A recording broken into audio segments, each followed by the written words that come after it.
হায়াতের রেলগাড়িটা যখন স্টেশনে পৌঁছাইবে, ওই আজরাইল এসে আপনার আমার জানটা ধাক্কা মেরে নিয়ে যাবে রে মুমিন।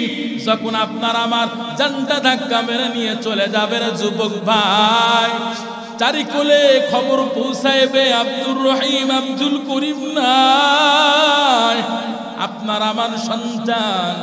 ও বাবা, ওই মসজিদের মাইকে এলান দেওয়ার জন্য মুয়াজ্জিন সাহেবের কাছে যাবে। মুয়াজ্জিন সাহেব, আমার বাবা আব্দুর রহিম আব্দুল করিম দুনিয়া থেকে এতটা সময় বিদায় হয়ে গেছে, আমার বাবার জানাজার খবরটা একটু এলান করে দেন। এরে নবীর উম্মত ও যুবক ভাই, তোমার আমার এমন একটা সময় আসবে রে যুবক, ক্ষণস্থায়ী দুনিয়ায় চিরস্থায়ী কেউ থাকতে পারবে না। তোমার আমার খবরটা, মৃত্যুর খবরটা আত্মীয় স্বজনদের কাছে কল করে করে বলা হবে, আব্দুর রহিম আব্দুল করিম দুনিয়ায় নাই। জানাজার সময় তোমরা সকলে শরীক হইবা। তোমার আমার মৃত্যুর খবরটা শোনার পর বন্ধু বান্ধব আত্মীয় স্বজন তোমার চেহারাটা আমার চেহারাটা একটা পলক দেখার জন্য বাড়িতে ভিড় জমাইবে। কথা বলেন ঠিক কিনা? দুনিয়া মিশে গলে ভাই, শুধু আশার খেলা ঘর, চোখ বুঝিলে বুঝবি রে মনকে আপনার কে বাপর। কথা বলেন ঠিক কিনা? আমাদের আপনকে, কথা বলেন না, আমাদের আপনকে। এ দুনিয়া মিছে গলে ভাই, শুধু আশার খেলা ঘর, চোখ বুঝিলে বুঝবি রে মনকে আপনার কে বাপর। কোথা থেকে আগমন, কোথা যেতে হবে রে, কে আনিল কি কারণে জানা নাই ভবেতে। নদী পথে নৌকা চালাও কেরে মাঝি ভাই, বেলা ডোবার আগে আমি পার হতে চাই। ডুবে গেলে বেলারে আর উঠি না, ভেঙ্গে গেলে বেলারে আর জমে না। চিল্লা বলেন ঠিক কিনা? মরণ থেকে যতই পালাও, মরণ তোমায় লইবে ঘিরি।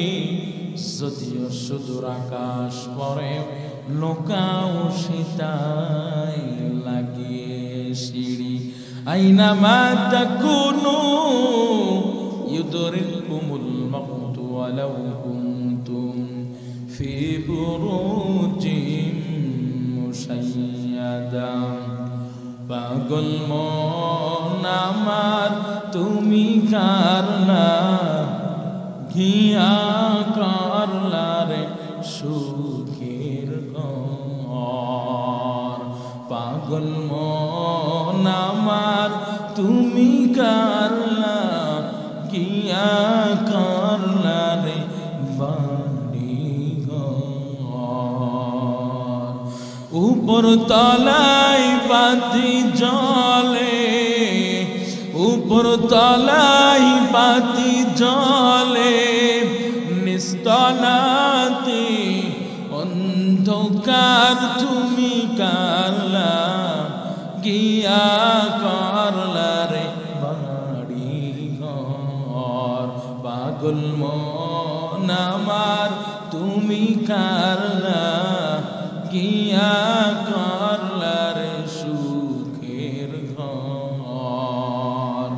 ভাই বলো বন্ধু বলো,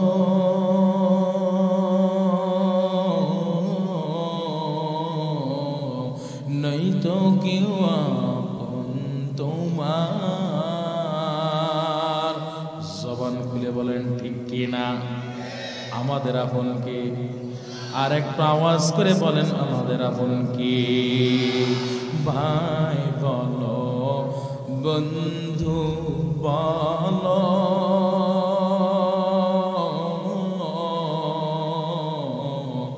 নাই তো কেউ আপন তোমার। দু চারটা দিন কেঁদে হো, দু চারটা দিন কেঁদে হো, রাখবে না যে খোঁজ খবর তুমি কারলা, গিয়া করলা রে সুখীর ঘর। পাগল মন আমার তুমি কারলা, গিয়া করলা রে বাড়ি ঘর। জবান খুলে বলেন আল্লাহু আকবার। ইন্নাল মাউতাল্লাযী তাফিররুনা মিনহু ফাইন্নাহু মুলাকীকুম, ফাইন্নাহু মুলাকীকুম সুম্মা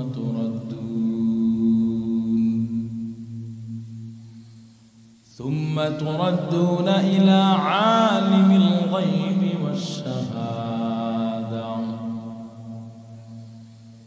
ইলা আলিমিল গায়বি ওয়াশ-শাহাদাতি ফায়ুনাব্বিউকুম বিমা কুনতুম তা'মালুন।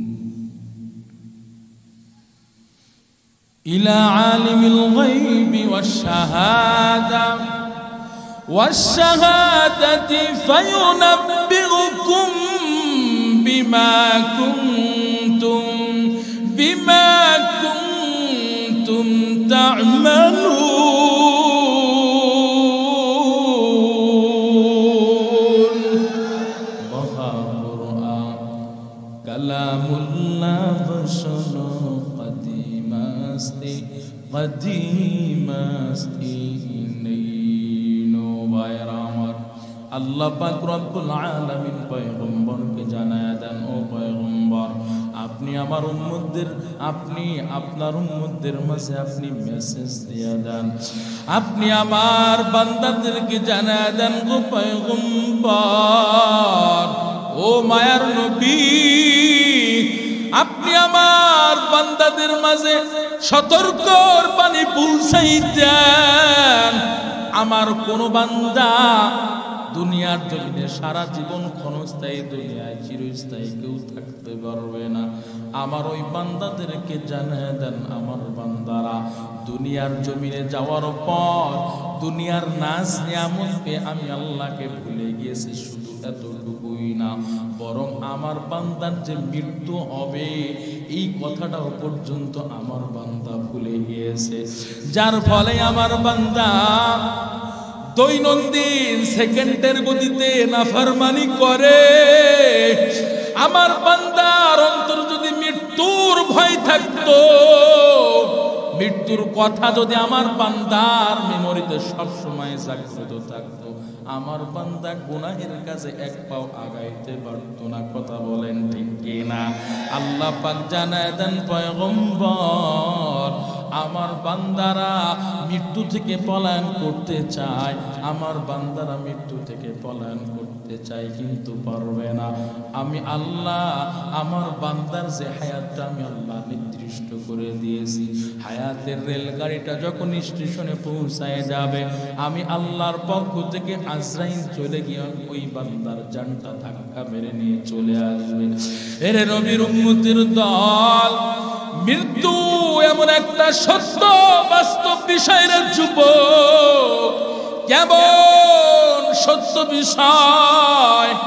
আজকে টাকাওয়ালার টাকা, ধন সম্পদওয়ালার ধন সম্পদ মৃত্যু থেকে বাঁচাইতে পারবে না, মৃত্যু থেকে ঠেকায় রাখতে পারবে না। তা বলেন ঠিক কিনা? ক্ষমতাওয়ালার ক্ষমতা, ক্ষমতাওয়ালার ক্ষমতা মৃত্যু থেকে এক সেকেন্ড রেহাই দিতে পারবে না, বাঁচাইতে পারবে না। আজকে যদি দুনিয়ার জমিনে কেউ, কোন বান্দা যদি দুনিয়ার জমিনে ধন সম্পদের ক্ষমতায়, টাকার পাওয়ারে মৃত্যু থেকে বাঁচতে পারত, তাহলে আল্লাহ পাক দুনিয়ার জমিনে কারুনের মতো ধন সম্পদ দ্বিতীয় আর কাউকে আল্লাহ দান করেন নাই রে মুমিন। আল্লাহ পাক কারুনের মতো ধন সম্পদ দুনিয়ায় আর কাউকে দেন নাই। ধন সম্পদ এবং টাকার পাওয়ারে যদি কেউ দুনিয়ার জমিনে আজীবন বেঁচে থাকতে পারত, তাহলে কারণ এখনো পর্যন্ত আমাদের মাঝে বেঁচে থাকতেন। কথা বলেন ক্ষমতার বড়ায়, ক্ষমতার পাওয়ারে যদি কেউ মৃত্যু থেকে বাঁচতে পারত রে মুমিন, আল্লাহ পাক ফেরাউনের মতো ক্ষমতা দ্বিতীয় আর কাউকে দান করেন নাই। এরে নবীর উম্মতের দল, ফেরাউনের মতো ক্ষমতা আল্লাহর কাউকে দ্বিতীয় আর কাউকে দেন নাই। এরে নবীর উম্মত, ক্ষমতার পাওয়ারে যদি কেউ আজরাইলের হাত থেকে রক্ষা পাইত, তাহলে ফেরাউন এখনো পর্যন্ত আমাদের মাঝে রাজত্ব করতেন। কথা বলেন ঠিক কি? কাদের রজ্জুদারি বরকামাল আনতা রব্বি আনতা হাসবি জুল জালাল তুহি কাদের জলিলুল্লাহ জাহাদার বহর হালে তুহি মেরা নিগাহদার। ভাইরা আমার, আল্লাহ পাক জানায় দেন পয়গম্বর উম্মতদেরকে আপনি জানায় দেন, আমার বান্দাদেরকে আপনি জানায় দেন, মৃত্যু আমার বান্দার সাথে মোলাকাত করবে, এর মধ্যে কোনো সন্দেহ নাই। বাচ্চা হারুন রশিদের জামানায় একজন পাগল, নাম তার বাহলুল পাগল, সকলে তাকে পাগল বলে ডাকতো। আসলে বাহলুল সাধারণ কোনো মানুষ নয়। বাহলুল দুনিয়ার টাকার পাগল না, ধন সম্পদের পাগল না রে ভাই, দুনিয়ার গাড়ি বাড়ির পাগল না, দুনিয়ার নারী গাড়ি বাড়ির পাগল না রে মুমিন। বাহলুল হলেন আমার আল্লাহর পাগল। কেমন পাগল? আমার আল্লাহর কেমন পাগল? ওই বাহলুল পাগল।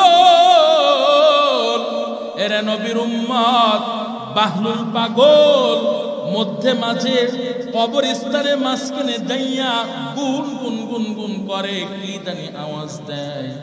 মধ্যে মাঝে গিয়ে কবরস্থানের মাঝখানে যায়, গুন গুন করে কি জানি আওয়াজ দেয়। একদিন হঠাৎ বাদশা হারুন ওই কবর স্থানের পাশ দিয়ে হেঁটে চলে যায়, দেখতেছে বাহলুল পাগল ওই কবরস্থানে মাঝখানে গুন গুন গুন গুন করতেছে, কি জানি বলতেছে। এমত অবস্থায় ওই বাদশা হারুন বাহলুলকে ডেকে বলে, ও বাহলুল, তুই কেন কোন কাজে কিসের জন্য এই কবরস্থানে মাঝখানে এসে বসে আছো? তুই কেন গুনগুন করতেছো? ও বাহলুল, তুই কি সারা জীবন পাগলামি করবি, আর কি তুই আর ভালো হবি না? এরে নবীর উম্মতের দল, বাহলুল পাগল, বাদশা হারুন বলতেছো বাহলুল পাগল, তুই কি আর কোনদিন ভালো হবি না? তুই কি আর কোনদিন ভালো হবি না? সারা জীবন তুই পাগলামি করবি। এই কথা যখন বাহলুলের কানে পৌঁছাইল, বাহলুল বাদশাকে বলতেছে, বাদশা আপনি আমাকে কি বললেন? আপনি কেন আমাকে পাগল বললেন? আপনি আমাকে কেন পাগল বললেন? আমি পাগল না, বরং আপনি নির্বোধ। আপনি বাদশা, আপনি পাগল। এই কথা যখন বলল, বাহলুল যখন বাদশাকে বলল, বাদশা আপনি নির্বোধ, আপনি পাগল, এই কথা যখন বললেন, বাদশা রাগান্বিত হয়ে গেছে, গুসা হয়ে গেছে। গুসা যখন হয়ে গেছে, রাগান্বিত যখন হয়ে গেছে, সাথে সাথে বাহলুল কয়, ও বাদশা আপনি রাগান্বিত হবেন না, একটু থামেন, আমার কথাগুলো বোঝার চেষ্টা করেন, আমার কথাগুলো বুঝবেন, এরপর আপনি আমার প্রতি গুসা হইবেন, আপনি আমার প্রতি রাগান্বিত হইবেন। এরে নবীর উম্মতের দল। এবার বাহলুল বাদশাকে বলতেছে, বাদশা আপনি কি জানেন না, আপনি কি জানেন না, আপনার কি একটু স্মরণ নাই?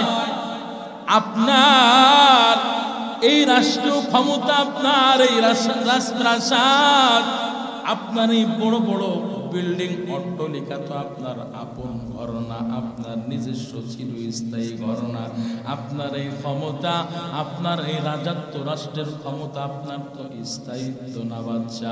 এমন একটা দিন আসবে, হায়াতের রেলগাড়িটা যখন আপনার স্টেশনে পৌঁছায় যাবে, আজরাইল আপনার জানটা ধাক্কা মেরে নিয়ে চলে যাবে। ও বাচ্চা, আপনার কি একটু স্মরণ নাই? আপনি চলে যাওয়ার পর, আপনার হায়াত শেষ হওয়ার পর, ও বাচ্চা আপনি শুনে রাখেন, আপনি জেনে রাখেন, আপনার স্ত্রী পর্যন্ত আপনার ওই বিল্ডিং এ রাখবে না, আপনার মন্ত্রীরা পর্যন্ত আপনার এই রাজপ্রাসাদে সারা জীবন রাখবে না, আপনার সন্তানেরা পর্যন্ত আপনার বিল্ডিং অট্টালিকায় রাখবে না। আপনাকে সকলেই মিলে এই অন্ধকার ঘর কবরস্থানে আপনাকে রেখে চলে আসবে। আপনার আর অট্টালিকার বাহাদুরি থাকবে না, আপনার আর রাষ্ট্রীয় ক্ষমতার বাহাদুরি থাকবে না। আপনাকে এই অন্ধকার ঘরের মধ্যে আসায় লাগবে। ও বাদশাহ, আপনি আপনার রাষ্ট্রীয় ক্ষমতা নিয়ে পড়ে আছেন, আর আমি বাহলুল প্রায় সময়, শুধু আজকে না, প্রায় সময় আমি আমার এই শেষ গন্তব্যের ঘর, এই কবরস্থানে আমি প্রায় সময় এসে গুনগুন করে কি জানি বলি। আপনি জানেন গো বাদশা? আপনি তো জানেন না ও বাদশা, এই মাটি আমার সাথে কি আচরণ করবে আল্লাহ কেউ জানে না। এই অন্ধকার ঘর আমাকে অন্ধকার ঘরের মধ্যে ফেলে রেখে যাবে। ও বাচ্চা, এই কবরে আযাব তো আমি সহ্য করতে পারবো না, সহ্য করার ক্ষমতা নাই। ও বাচ্চা, আমি এই চিন্তা করি আর আল্লাহর কাছে গুনগুন করে আল্লাহর কাছে ক্ষমা চাই, আল্লাহর কাছে আমি ক্ষমা প্রার্থনা করি। আমি প্রায় সময় আইসা বলি, আল্লাহ, আমার এই শেষ গন্তব্যের ঘর, এই মাটির ঘরে তো আমার একদিন আসাই লাগবে। আল্লাহ, ও দয়ার মালিক, জানি না এই মাটি আমার সাথে কি আচরণ করবে। ও মালিক, এই কবরে আযাব আমি সহ্য করতে পারবো না, আমি বাহলুল সহ্য করতে পারবো না। ও দয়ার আল্লাহ, তুমি আমাকে মাফ করে দাও, ক্ষমা করে দাও। এর নবীর উম্মত বাহলুল বাদশাকে বলতেছে, বাদশা, আমি প্রায় সময় এসে এখানে এসে আল্লাহর কাছে দুইটা হাত আল্লাহর কাছে বলি, কবরে আযাব থেকে মুক্তি চাই, আল্লাহর কাছে আমি কবরে আযাব থেকে পানা চাই। ও বাদশা, আর আপনি কি করতেছেন? আপনি আপনার রাষ্ট্রীয় ক্ষমতা নিয়ে পড়ে আছেন। এভাবে যখন বুঝাই পাই টু পাই, যখন বুঝাই দিলেন, বাদশা বলতেছে, বাহলুল, তোর কথাগুলো আমি মনোযোগ সহকারে শুনলাম, আসলেই তো আমাকে এই অন্ধকার ঘরের মধ্যে শোয়া লাগবে। ও বাহলুল, তুই আসলে পাগল না, তুই আসলে জ্ঞানী মানুষ। বাহলুল, আমি তোর কথাগুলো শুনে আমার খুব ভালো লেগেছে, আমার মনটা বড় খুশি হয়ে গেছে। ও বাহলুল, তোর প্রতি যেহেতু আমি খুশি হয়ে গেছি, তোকে আমি কিছু হাদিয়া দিতে চাই, তোর কি প্রয়োজন বল, আমি তোকে হাদিয়া দিব। এরা নবীর উম্মতের দল। ওই বাহলুল পাগল বলে, বাদশাহ, আপনি আমাকে কি দিবেন? আপনার কাছে আমি কি চাইবো? আপনার কাছে আমি কিছু চাই না, আমার যা যা প্রয়োজন, যা কিছুর প্রয়োজন আমি আপনার কাছে চাইবো না। ও বাদশাহ, আমার যা প্রয়োজন আমি আমার আল্লাহর কাছে চাই। আল্লাহু আকবার বলেন। এর নবীর উম্মতের দল। ওই বাদশাহ যখন বলতেছে, ও বাহলুল, কি চাইবি? আমি তোর প্রয়োজনগুলো মিটাই দিব। বাহলুল যখন বলে, বাদশাহ, আপনার কাছে আমার কোনো কিছু চাওয়া নাই, সব কিছু আমি চাই আমার আল্লাহর কাছে। তখন বাদশাহ বলতেছে, বুঝলাম, তুই তো সব কিছু চাস আল্লাহর কাছে, আমি মেনে নিয়েছি। আমি বাদশাহ, আপনার কাছে আমার এক নাম্বার আবদার। ও বাদশাহ, আপনার কাছে আমার এক নাম্বার আবদার, হায়াতের রেলগাড়িটা যখন আমার স্টেশনে পৌঁছাইবে, আজরাইল যখন আমার কাছে হাজির হয়ে যাবে চারটা ধাক্কা মেরে কবজ করে নেওয়ার জন্য। ওই সময় ও বাচ্চা আপনার ক্ষমতার পাওয়ারে আপনি আজরাইল থেকে আমাকে রক্ষা করবেন, আজরাইল থেকে আমাকে হেফাজত করবেন। জবান খুলে বলেন, বাচ্চার কোনো ক্ষমতা আছে নাকি? বাচ্চার কোনো ক্ষমতা নাই। বাচ্চা বাহলুলকে বলে, বাহলুল, এ কেমন আবদার, এ কেমন চাওয়া, এ কেমন পাওয়া? তোরে আবদার, তোরে চাওয়া তো আমি কোনোভাবে রক্ষা করতে পারবো না, এই আবদার তো আমি পূরণ করতে পারবো না। তখন বাহলুল পাগল কয়, বাচ্চা তাহলে আপনি কিসের বাচ্চা, কিসের ক্ষমতা? আপনার কি কিসের রাষ্ট্রীয় ক্ষমতার মালিক? আপনার কোনো ক্ষমতা নাই, সমস্ত ক্ষমতা চিল্লা বলেন কার? এর নবীর উম্মতের দল। বাচ্চা এবার বলতেছে, বাহলুল, বুঝলাম তোর এক নাম্বার আবদার চাওয়া আমি পূরণ করতে পারলাম না, এবার বল দ্বিতীয় নাম্বার তোর কি চাওয়া আছে, কি আবদার আছে? বাহলুল পাগল পায়, বাচ্চা আমি যা চাইবো আপনার ক্ষমতা না, আপনি দিতে পারবেন না। বলতেছে, বাহলুল ক দেখি তোর দ্বিতীয় নাম্বার আবদার আমি পূরণ করতে পারি কিনা। হেরে নবীর উম্মতের দল, কিতাবের মধ্যে লিখছে, বাহলুল পাগল কয়, ও বাচ্চা আপনি আমাকে আজরাইলের হাত থেকে রক্ষা করতে পারবেন না, এমন ক্ষমতা আপনার নাই, আপনি নিজেই স্বীকার করলেন। তবে দ্বিতীয় নাম্বার আবদার আপনার কাছে আমি করতে চাই। ও বাচ্চা, আমার হায়াতের রেলগাড়িটা যখন স্টেশনে পৌঁছায় যাবে, হায়াতের জিন্দেগি যখন শেষ হয়ে যাবে, তখন আপনার ক্ষমতায় আপনি আমার হায়াতটা বৃদ্ধি করে দিবেন, হায়াতটা লম্বা করে দিবেন। জবান খুলে বলেন, ওই রাষ্ট্র ক্ষমতা মালিক ওই বাচ্চা হারুনের কি কোনো ক্ষমতা আছে নাকি? এরে নবীর উম্মতের দল, ক্ষমতার পাওয়ারে কেউ দুনিয়ায় বেঁচে থাকতে পারবে না রে মুমিন। যখন তখন আপনার আমার হায়াতের রেলগাড়িটা স্টেশনে পৌঁছায় যাবে, যখন তখন আপনার আমার হায়াতের জিন্দেগি শেষ হয়ে যাবে। ভাইরা আমার, আল্লাহ পাক রব্বুল আলামিন এই জন্য জানায় দিলেন, ফাইন্নাহু মুলাকিকুম, ও বান্দা মৃত্যু থেকে হাজারো পলাইতে চাইলেও তুমি পলাইতে পারবা না। ওই আজরাইল নামক প্রশাসন আয়েশা তোমার জানটা থাবা মেরে ধাক্কা নিয়ে চলে যাবে। এরে নবীর উম্মত, কেউ দুনিয়ার জমিনে থাকতে পারবো না। এ দুনিয়া মিছে গলে ভাই, শুধু আশার খেলা ঘর, চোখ বুঝিলে বুঝবি রে মনকে আপনার কে বাপর।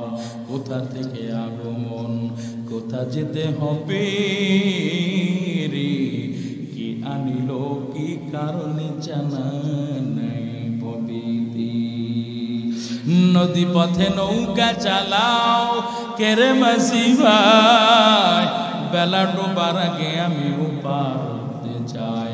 ডুবে গেলে বেলারে আর উঠি না, ভেঙ্গে গেলে বেলারে আর জমে না।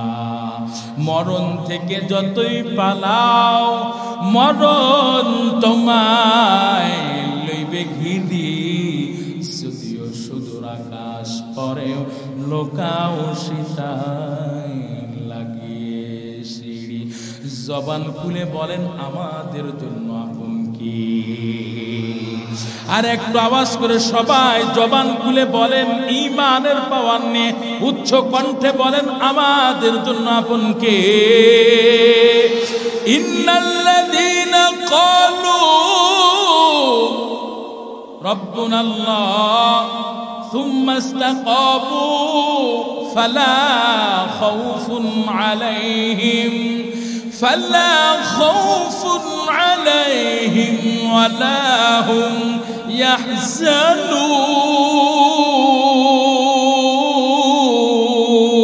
ইয়াহজানুন। এই কালামে জিন্দা কুরআনে হাকিম, হিকমতে ইউলা ইয়াজাল সান্তু কাদিম, জামিউল ইলম ফিল কুরআন হাকীম تقاصرت عنه وفحام الرجال بخا قرآن كلام الله بشر قديم استی قديم استی নীলো ভাইরা আমার দুনিয়ার জমিন থেকে আপনাকে আমাকে যাওয়াই লাগবে রে মুমিন এবার আমার কথাগুলো দিলটা নরম করে মাথার মেমোরিটা পরিষ্কার করে আমার কথাগুলো একটু বোঝার চেষ্টা করবেন গো বাবা।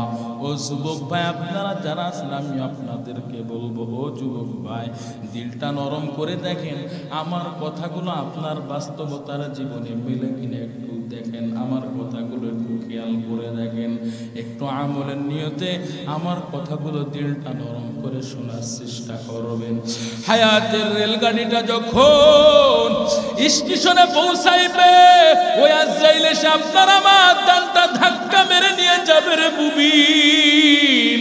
যখন আপনার আমার জানটা ধাক্কা মেরে নিয়ে চলে যাবে রে যুবক ভাই, চারিকোলে খবর পৌঁছাইবে আব্দুর রহিম আব্দুল করিম নাই আপনার আমার সন্তান। ও বাবা ওই মসজিদের মাইকে এলান দেওয়ার জন্য মুয়াজ্জিন সাহেবের কাছে যাবে। মুয়াজ্জিন সাহেব আমার বাবা আব্দুর রহিম আব্দুল করিম দুনিয়া থেকে এতটা সময় বিদায় হয়ে গেছে, আমার বাবার জানাজার খবরটা একটু এলান করে দেন। এরে নবীর উম্মত ও যুবক ভাই তোমার আমার এমন একটা সময় আসবে রে যুবক, ক্ষণস্থায়ী দুনিয়ায় চিরস্থায়ী কেউ থাকতে পারবে না। তোমার আমার খবরটা মৃত্যুর খবরটা আত্মীয় স্বজনদের কাছে কল করে করে বলা হবে আব্দুর রহিম আব্দুল করিম দুনিয়ায় নাই। জানাজার সময় তোমরা সকলে শরীক হইবা। তোমার আমার মৃত্যুর খবরটা শোনার পর বন্ধু বান্ধব আত্মীয় স্বজন তোমার চেহারাটা আমার চেহারাটা একটা পলক দেখার জন্য বাড়িতে ভিড় জমাইবে। কথা বলেন ঠিক কিনা?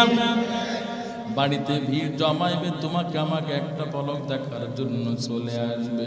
হেরে নবীর উম্মত, ওর যুবক ভাই, ওর বৃদ্ধ বাবাজি, তোমার আমার মৃত্যুর খবর শোনার পর কেউ যাবে ঝাড়ে বাঁশ কাটার জন্য, আবার কেউ যাবে কবর খনন করার জন্য, আবার কেউ চলে যাবে ওই বাজারে তোমার আমার শেষ বিদায় গোসল দেওয়ার জন্য।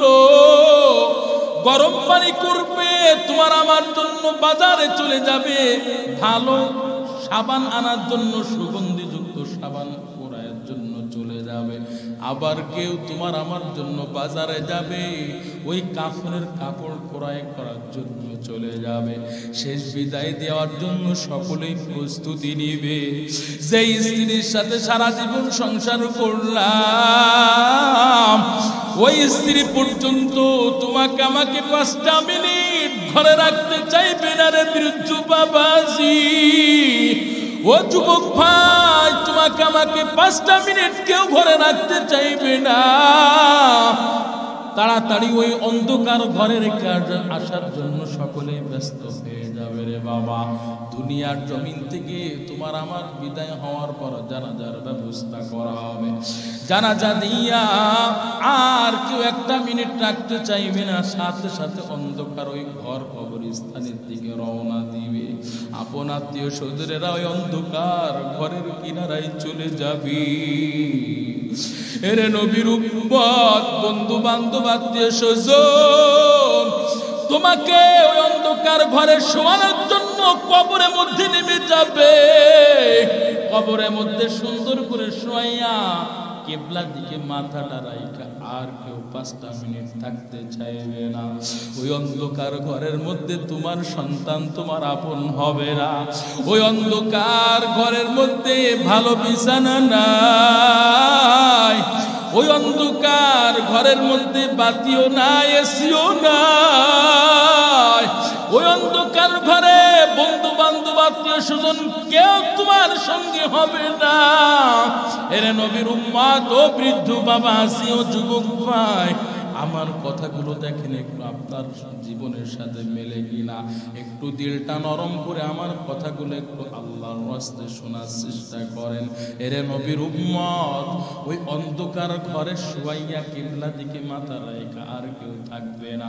একের পর এক সকলেই ওই কবরের থেকে উঠে চলে আসবে। বাঁশের চালি দিয়া সুন্দর করে কবরের উপরে মাটি চাপা দিবে।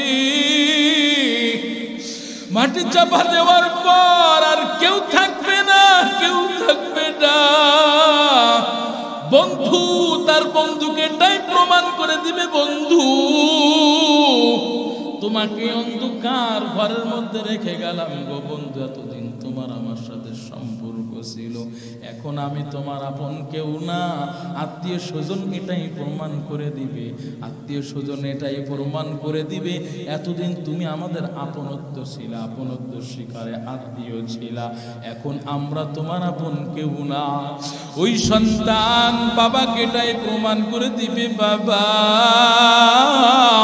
তুমি আমার জন্য কোটি কোটি লক্ষ লক্ষ টাকা ধন সম্পদ রেখে গেছো, ও বাবা এতদিন তোমার আমার সাথে সন্তান বাবার সম্পর্ক ছিল, এখন আমি তোমার আপন কেউ না, আপন কেউ না।